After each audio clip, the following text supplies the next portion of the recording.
Deputado Glauber Braga, tem que liberar? Com certeza. Esse debate, ele é recheado de hipocrisia, porque ele está, evidentemente, cravado por uma questão de classe. Hoje, a criminalização incide prioritariamente sobre a pobreza. Se você tem uma pessoa na sua Brasília, no seu Fusquinha, e tem ali a posse de alguma quantidade, de algumas gramas de drogas, hoje consideradas ilícitas, essa pessoa vai ser, evidentemente, criminalizada. Agora, se você for o ex-presidente da República, que leva toneladas a partir dos integrantes da sua comitiva no avião presidencial, isso não acontece. Se você for amigo do senador da República, com helicóptero, com toneladas também de droga, você não vai ser criminalizado.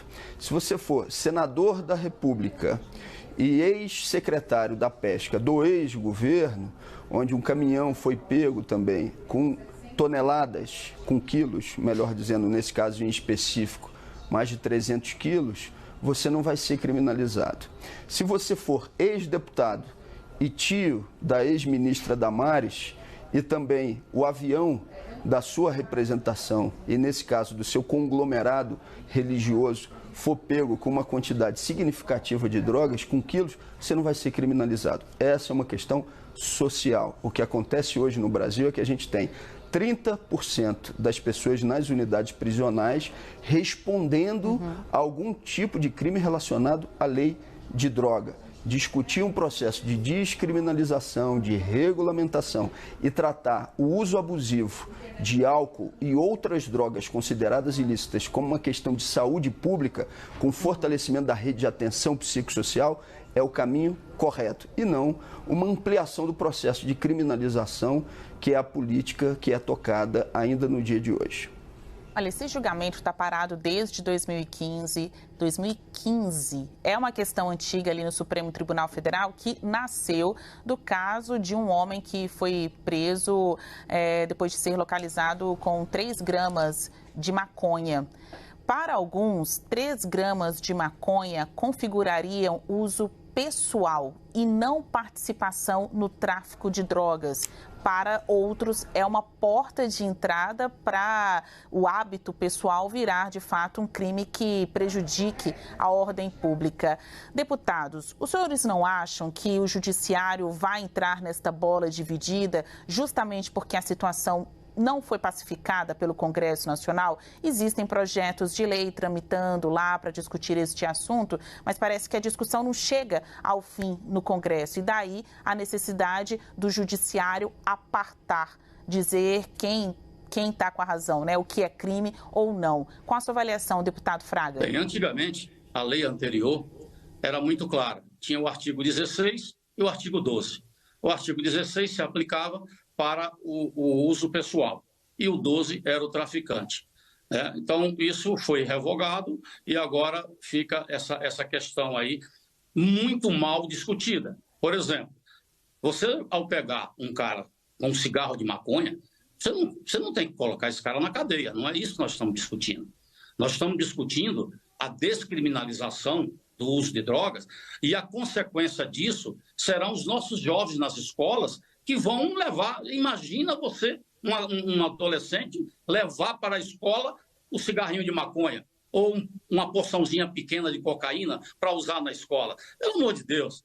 Aí eu falo para o Glauber, vamos discutir esse assunto, esse negócio de droga em avião, isso aí, claro que tem que estar na cadeia quem cometeu. Eu quero discutir a descriminalização do uso de drogas, porque eu estou pensando nas nossas crianças, nos nossos filhos, netos, né? Que já pensou o seu filho, caretão, como dizia antigamente, chegar numa escola e o coleguinha do lado acender um baseado, né? Isso, além da saúde ser ruim para a saúde, isso vai ser um desastre para a nossa juventude, para os nossos netos. Nós não temos que pensar dessa forma. Não tem prisão para quem usa uma pequena quantidade de maconha. Por isso, a gente fica triste com alguns entendimentos, mas a gente continua lutando para que tudo dê certo e que a gente salve os nossos jovens da maldita droga. Pois é, isso tem que ser decidido em lei, né? Essa diferenciação do conceito, o que é o usuário, o que é o traficante. Mas os senhores são deputados federais, então os senhores, enquanto integrantes do Congresso, são agentes definidores também, né? Poderiam estar lá dentro do Congresso decidindo isso e não esperando uma decisão pelo Supremo Tribunal Federal. Qual a sua avaliação, deputado Braga?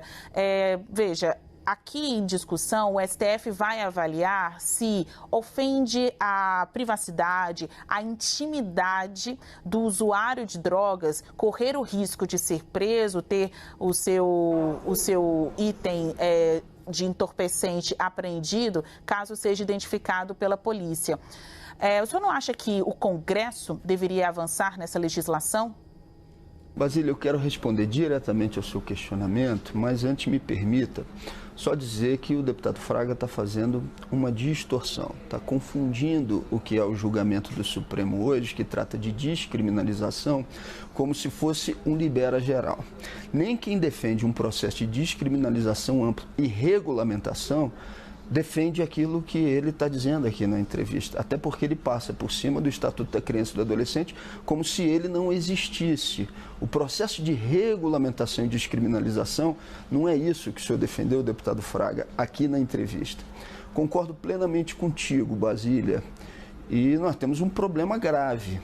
Um problema grave porque essa questão da manutenção da criminalização e do uso da utilização de drogas ilícitas hoje é utilizado como um fator de controle da pobreza do ponto de vista geográfico. E isso é feito com uma política que é milionária. Se a gente estiver tratando do Brasil, a gente está falando de uma política bilionária. E se a gente estiver falando do mundo, a gente está falando de trilhões de reais. No Brasil, se a gente for imaginar só de arma de fogo, comércio de armas, a gente está falando numa expectativa ou numa avaliação conservadora em torno de 13 bilhões de reais por ano. No mundo, a gente está falando de 3 trilhões de reais no ano de 2021, numa análise conservadora. Isso eu estou falando só de um tipo de elemento que faz com que você tenha a indústria da chamada segurança pública ou da bancada da bala, utilize para lucrar, para ganhar dinheiro. E isso precisa de um processo de controle que criminalize, que torne a utilização de drogas ilícitas. O deputado Fraga está rindo, mas para comprovar aquilo que eu estou dizendo, eu vou fazer aqui a leitura de uma aspas. Vamos ver quem disse isso. Quando se tratou, por exemplo, do controle de arma de fogo, da venda de pistolas. Abre aspas. Quase 90% do comércio vive hoje da venda desse tipo de arma. Eles querem matar o comércio de arma de fogo por asfixia. Quem que disse Alberto isso? Fraga. Não foi o dono da Taurus, foi o deputado Alberto Fraga. Quando você passa por um processo de descriminalização, você rompe também com esse círculo vicioso. Qual é o círculo vicioso?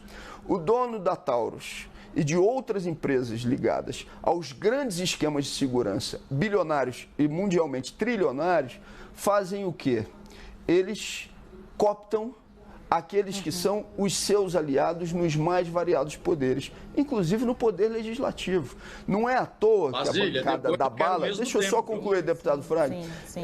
Não é à toa que a bancada da bala tem esse poder todo no Congresso Nacional, porque essas empresas, esses aparatos, financiam parlamentares que vão lá defender os seus interesses para mantê-los intocados. É isso que nós não podemos permitir que aconteça. Ampliar esse grau de Estado penal, policial, punitivo, porque poucos estão lucrando com isso. São os chamados deputados da bala e são também aqueles que lucram com a venda direta desse tipo de armamento. E na ilegalidade, ou seja, na criminalização, essa turma está ganhando poder econômico e poder político.